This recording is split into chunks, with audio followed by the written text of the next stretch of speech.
El libro de Apocalipsis se escribió en medio de una despiadada persecución, probablemente bajo el reinado del emperador Domiciano, cerca del año 95 a.C. El texto transmite una revelación recibida por un vidente llamado Juan, quien se encontraba encarcelado por el alegado delito de proclamar el señorío de Jesucristo. Esto se encuentra en Apocalipsis 1:9 y 2:10. El mismo libro nos indica que fue escrito como un mensaje de parte de Dios a las 7 iglesias de Asia Menor. Estamos en la lección 10. Dios les continúe bendiciendo grandemente. Los hermanos Richard López y Sandra Torres compartiendo esta lección que se titula Todo el mundo alaba a Dios. Y se encuentra en la Biblia en el libro de Apocalipsis 7, los versos del 9 al 17. Dice así el texto áureo. Yo le dije, Señor, tú lo sabes. Él me dijo, estos son los que han salido de la gran tribulación, han lavado sus ropas y las han blanqueado en la sangre del Cordero. Dice, se encuentra en Apocalipsis 7:14.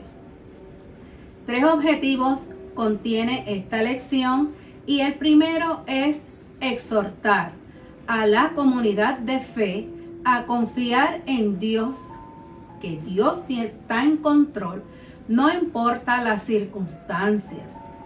Valorar la importancia de hacer el bien, aun cuando sea más fácil o conveniente permanecer pasivo ante las manifestaciones del mal. Identificarnos con el dolor que sufren otras personas en distintos lugares del planeta. En el vocabulario aparece el término Cordero, referencia a Jesús de Nazaret, a quien el Evangelio de Juan reconoce como el Cordero de Dios en Juan 1:29 y 36. Apocalipsis compara a Jesús con un cordero que parecía muerto, desangrado e inmolado, que vence al gran monstruo que representa los poderes del mal. Eso aparece en Apocalipsis 5:6, 7:17, 14:4, 10, 15:3, 19:9, 1:22, 23 y 22, 1 y 3.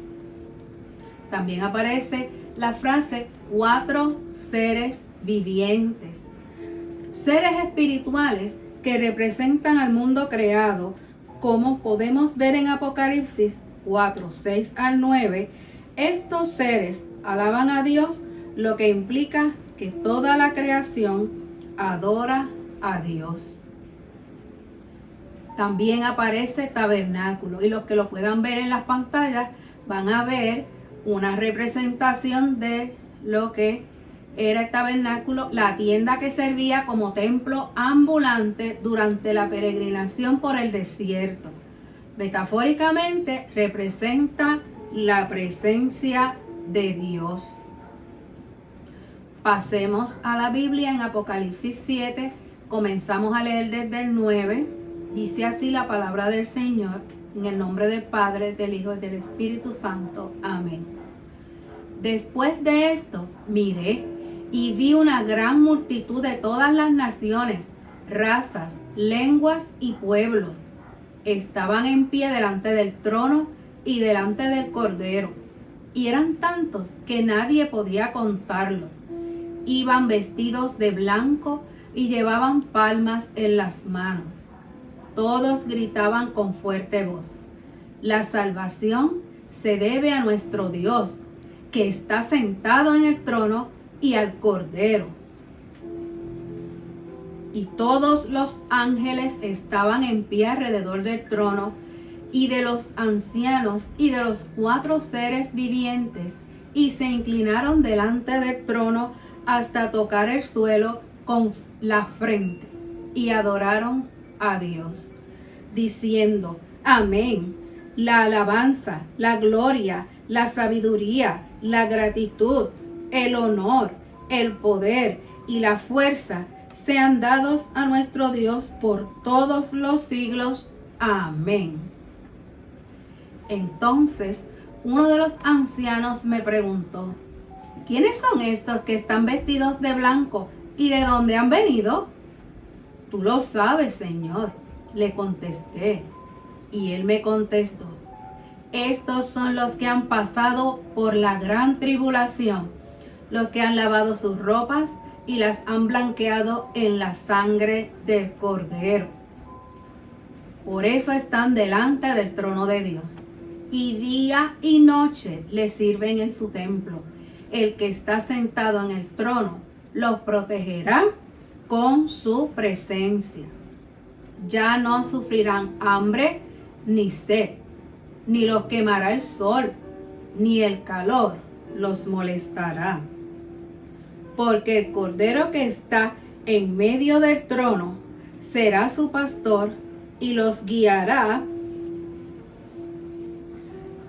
a manantiales de aguas de vida.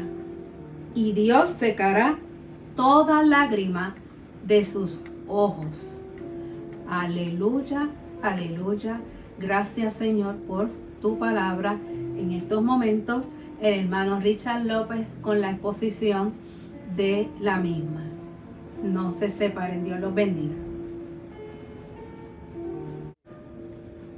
Amigo y hermano, Dios te bendiga, Dios te guarde. Qué bueno es poder saludarte una vez más, dándole la gloria a Dios, porque a través de estos encuentros podemos seguir conectados, estudiando la palabra de Dios, con la palabra en el corazón, que hemos estado haciendo por ya bastante tiempo. En este día nos toca comenzar a ver el tema de la alabanza, como ya mi esposa Sandra introdujo, pero desde el libro de Apocalipsis.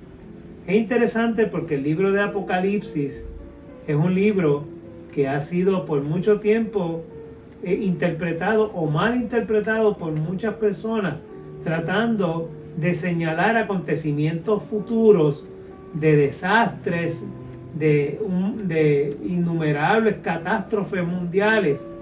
Y la verdad es que el libro de Apocalipsis, aunque sí tiene un toque de profecía, es un libro que su propósito principal es de infundir ánimo y esperanza en aquellos que iban a recibirlo.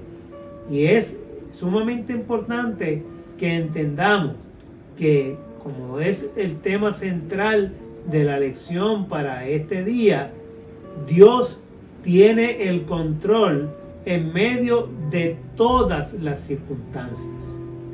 El libro, o más bien la lección de hoy, comienza en el capítulo 7 del libro de Apocalipsis y comienza narrando una serie de acontecimientos.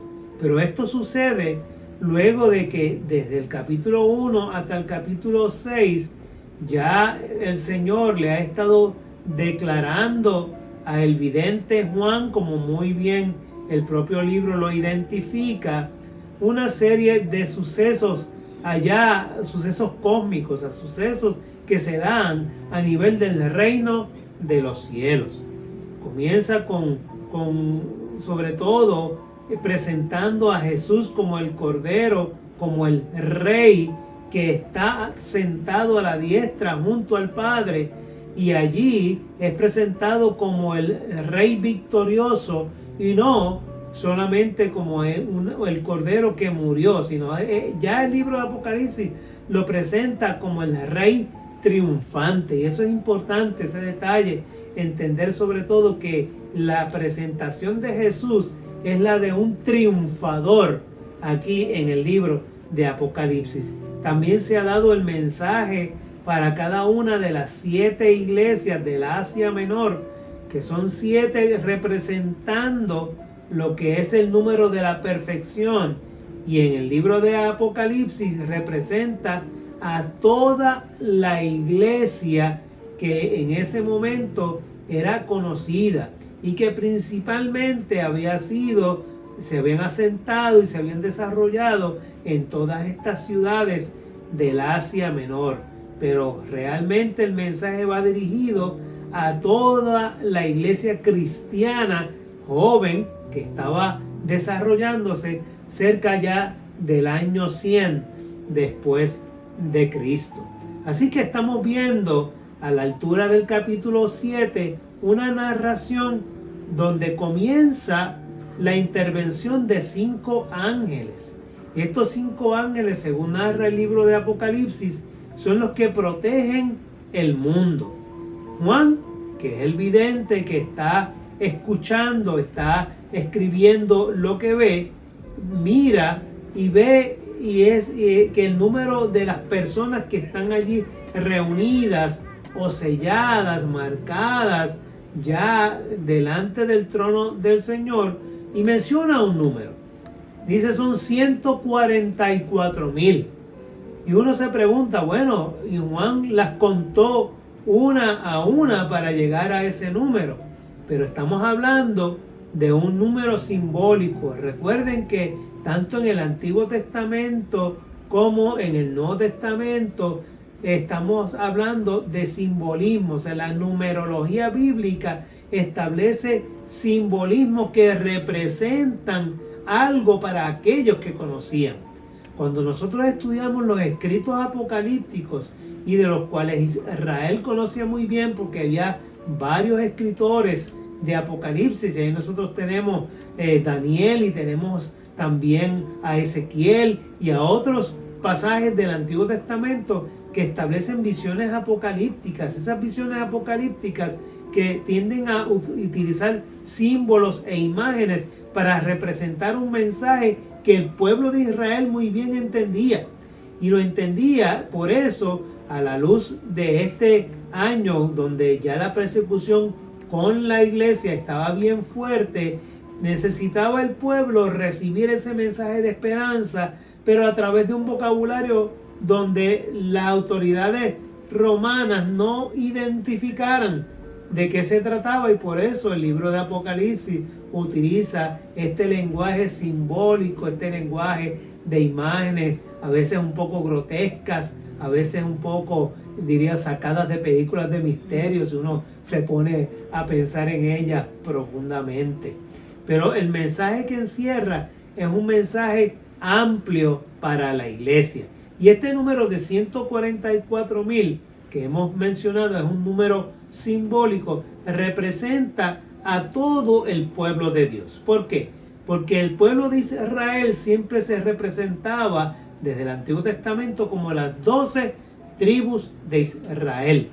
Igualmente Jesús escogió 12 apóstoles. Así que nosotros miramos 12 tribus, 12 apóstoles, o sea, el Israel escogido por Dios en el Antiguo Testamento, y la iglesia que nace en el aposento alto con el Pentecostés, con los 12 apóstoles como líderes al frente de esta iglesia, se unen 12 tribus de Israel, los 12 apóstoles representando la iglesia naciente, y todo esto multiplicado por 1000 hacen entonces el número de 144,000.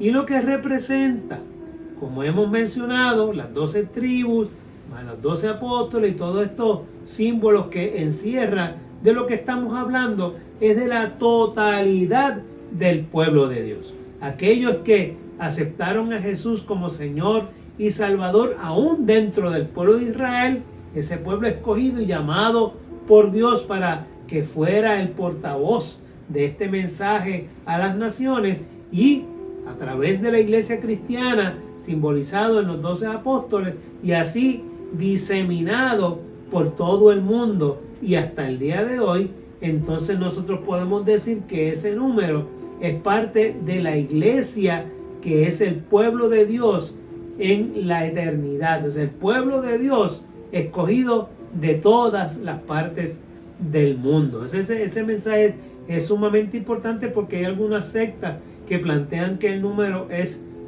literal y que estos 144,000 ya están salvos y ya están en el cielo, y los demás que están en la tierra tienen que trabajar duro haciendo muchas obras para poder alcanzarles. Son mensajes distorsionados de lo que realmente es la gracia de Dios y cómo la gracia de Dios se ha derramado sobre nosotros a través de la persona de Jesucristo. Así que Juan ve esta gran multitud. Ya cuando uno sigue leyendo el capítulo 7, cambia ya ese número de 144,000, ya se transforma en una gran multitud. Dice la Escritura, una gran multitud que nadie podía contar.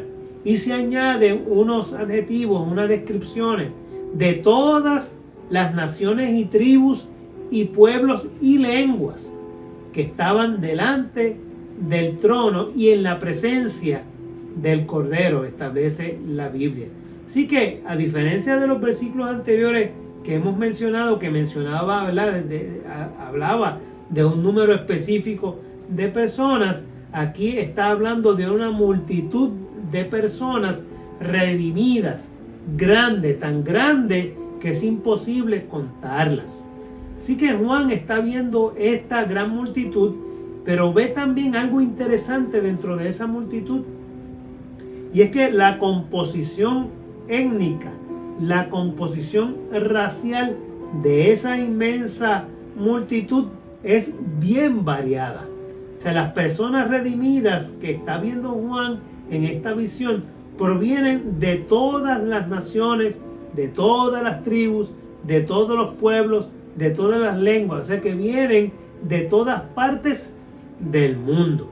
Por lo tanto, esa gran multitud, como se mencionó en la introducción, esa multitud multicultural, como se menciona, estamos hablando de una humanidad totalmente representada dentro de esa multitud que está delante del trono del Señor, adorando y alabando al Cordero de Dios. Así que todo esto es importante, hermanos, porque se recalca sobre todo el carácter inclusivo y el carácter multicultural del Evangelio de Jesucristo.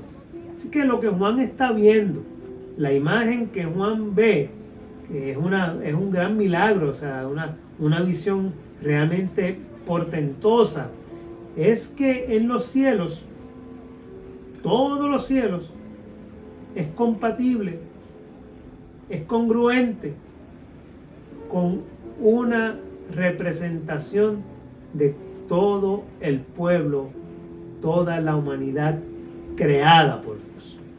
Así que fíjense ustedes cómo en el cierre de la Biblia, del canon del Nuevo Testamento en el Apocalipsis, y a pesar de que Apocalipsis tuvo problemas para entrar al canon, finalmente entró, lo comparamos con el llamado que Dios le hizo a Abraham cuando le dijo: en ti serán benditas todas las naciones de la tierra. Vemos entonces ese cumplimiento en la visión de Juan cuando ve una multitud de personas de todas las naciones de la tierra. Así que esa promesa que Dios había depositado en la vida de Abraham se cumple a través del Cordero de Dios, de Cristo, nuestro Señor y nuestro Salvador, cuando por gracia ofrece la salvación a toda la humanidad, a todos aquellos que creen en su nombre.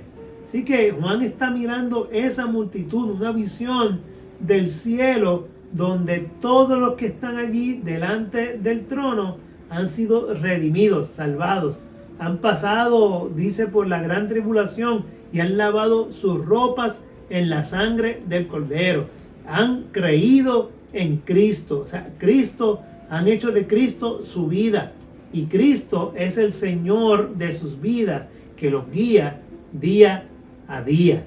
Así que ese mensaje que el Apocalipsis nos presenta a cada uno de nosotros es claro. Es que la iglesia predica y debe predicar, sobre todo en el poder del Espíritu Santo, que lo hemos discutido cuando el Espíritu Santo vino en el Pentecostés y se depositó sobre aquellos que estaban orando en el aposento alto. Y allí, cuando fue ese primer mensaje donde todos le escuchaban, todos en la lengua materna en la cual habían nacido, dice el libro de los Hechos. Entonces, el poder del Espíritu da el don a la iglesia de poder llevar este mensaje claro de la gracia de Dios a toda la humanidad en su propio idioma. O sea, produce una iglesia que se lanza a hablar a toda nación, a toda lengua. Por eso es que Juan lo representa y lo ve representado en esa imagen. O sea, la iglesia alcanzando a las naciones del mundo. O sea, nuestro llamado, nuestra labor como iglesia, entonces es extender ese mensaje de Cristo, de la iglesia, del poder del Espíritu Santo, llevando ese mensaje de amor, de gracia, de salvación, de bondad a todos aquellos que están al alcance de ese amor de Dios, que son todos. Hay doctrinas que establecen claramente que Dios tiene algunos escogidos y que solamente algunos se van a salvar. Bueno, yo puedo en principio aceptar esa realidad de que no todos se van a salvar, pero a todos llega el Evangelio, a todos llega la palabra. Y cuando esa palabra penetra el corazón, todos deben recibirla o no recibirla. El que la recibe viene a formar parte de esa multitud que Juan está viendo en esta visión del capítulo 7. El que no la recibe, entonces más adelante el Apocalipsis habla de el lago de azufre, allí donde serán echados con el diablo y sus demonios. Bueno, eso es lo que dice el pueblo, el libro de Apocalipsis.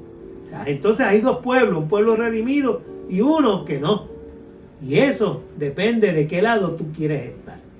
Y es interesante porque nos está ofreciendo el Señor la oportunidad de entender que Cristo y su sangre nos redime a cada uno de nosotros. Juan está viendo a todas las personas que habían muerto por la causa de Cristo, que habían muerto a causa de su fe, que habían sido perseguidos por los enemigos, pero se habían mantenido firmes y estaban allí delante del trono del Señor.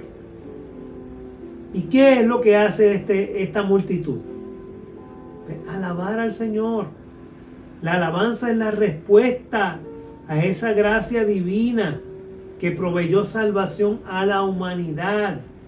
Esa es una respuesta de la divina gracia, donde vemos al Señor proveyendo para la humanidad salud y salvación. Bendito sea el nombre del Señor. Vemos la obra de Cristo en cada una de nuestras vidas. Así que el pasaje entonces, cuando lo miramos con detenimiento, termina revelando cómo Dios toma el carácter de pastor y es Dios el pastor de su pueblo. Y hay una acción entonces de parte de Dios donde Cristo es presentado no solamente como Cordero y Rey, sino como el pastor de su pueblo, pero en beneficio de toda la humanidad. Así que de la misma manera en que Moisés dirigió a los israelitas por el desierto a una nueva tierra, el Cordero de Dios que quita el pecado del mundo dirige a la iglesia a un cielo nuevo y a una tierra nueva. Así que, ¿qué aprendemos de este pasaje? ¿Qué aprendemos de esta lección en este día? Lo más importante que aprendemos de ella y de este pasaje bíblico es que no importa las circunstancias, no importa el dolor, no importa los problemas, porque miren que la iglesia primitiva sufrió una gran persecución de Nerón y Domiciano, y en el libro de Apocalipsis se narra cómo esa persecución llegó a unos niveles realmente difíciles para el pueblo. Y en medio de ese dolor, en medio de esas dificultades, el pueblo entendió, y este escrito nos hace entender que Dios está en control. ¿Quién es el que está en control de la historia? Pues ese es el Señor. O sea, la iglesia primitiva sufrió mucha persecución. Claro, durante la primera mitad, al principio del siglo y terminando ese primer siglo, como hemos mencionado. Miren, Nerón, Domiciano y otros emperadores le hicieron la vida imposible en muchas ocasiones al pueblo de Israel, al pueblo cristiano, quiero decir. El imperio en algunas ocasiones, en algunas ciudades fue peor que en otras. A veces había momentos de paz y tranquilidad y volvía y se desataba de nuevo la persecución, hasta que vino una persecución por todo el imperio. Y el pueblo de Dios resistió, y por eso nosotros hoy hemos recibido el Evangelio, gracias a esa perseverancia de los santos. Así que nosotros, hermanos, en medio de lo que estamos viviendo y tú puedas estar viviendo hoy, tenemos que decirte que aquellos que creemos en Dios, aquellas personas de fe, podemos confiar en que Dios está en control de la historia, tanto de nuestra historia personal como de la historia como pueblo, la historia del mundo. A nivel general, Dios tiene control de todas las cosas. Y esto nos tiene que ayudar. Tiene que ayudar a manejar nuestra ansiedad, a entender que la verdad de Dios es que Dios está presente en nuestro futuro, en nuestro pasado estado, y está presente en medio de nosotros, porque repetimos, si Dios está en control, ni el caos, ni el pecado, ni la injusticia, ni ninguna cosa creada, dice la epístola a los Romanos, puede separarnos del amor de Dios que es en Cristo Jesús, Señor nuestro. Así que la experiencia con Cristo nos conduce al amor de Dios, a hacer el bien y a practicar la justicia.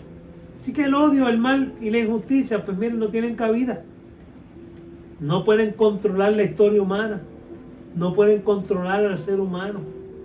Es que nosotros debemos dar gracias a Dios por su eterna misericordia, por lo que Dios ha hecho en cada una de nuestras vidas. Y como, repito, dijo el apóstol Pablo, si Dios está con nosotros, ¿quién puede estar en contra de nosotros? Por lo tanto, damos la gloria a Dios por esta clase, por esta lección, por este pasaje tan enriquecedor para nuestra vida, y sobre todo porque nos lleva y nos hace entender que en medio de cualquier circunstancia el control está en las manos de nuestro Dios. Dios te bendiga y Dios te guarde en este día. Qué interesante esta lección que hemos tenido. Le damos gracias al Señor y al hermano Richard por esta excelente explicación. El libro de Apocalipsis siempre nos trae a nosotros, ¿verdad? Una serie de dudas sobre el contenido. Queremos explicarlo de la manera que usted lo pueda comprender y lo pueda atesorar correctamente.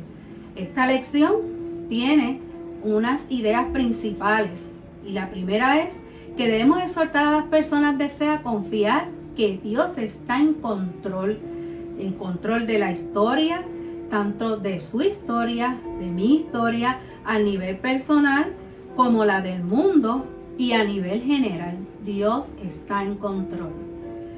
Debemos perseverar en nuestro empeño de hacer el bien en cualquier momento y en cualquier situación. Debemos ser sensibles y respetar el dolor de los demás, tanto en aquellas personas conocidas que viven cerca de nosotros, como en las personas desconocidas que viven en distintos lugares del planeta. El reino venidero será un gran mosaico multicultural en el cual cada creyente alabará a Dios en su propio idioma. Este pasaje asegura que el multiculturalismo es parte del plan de Dios para la humanidad. Apocalipsis describe la victoria del Dios de la vida sobre las fuerzas del mal, del pecado y de la muerte. Amén, amén. Gloria a Dios. Vamos a pasar ahora a la oración que aparece en las pantallas. Los invitamos a compartirla y haga la suya. Haga la suya y dele gracias a Dios porque el libro de Apocalipsis es para bendición de todos nosotros.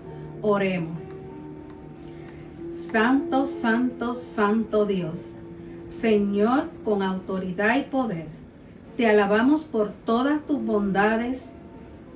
Gracias, Señor, por la bella imagen de la comunidad de personas redimidas de toda lengua y de toda nación. Gracias por tu invitación a formar parte de esta comunidad de fe, que te alabará por la eternidad. Gracias, Señor, te damos en el nombre de Jesús. Amén, amén, amén. Será hasta la próxima, si así el Señor lo permite. Hermanos, síganse cuidando y fortaleciendo en el Señor.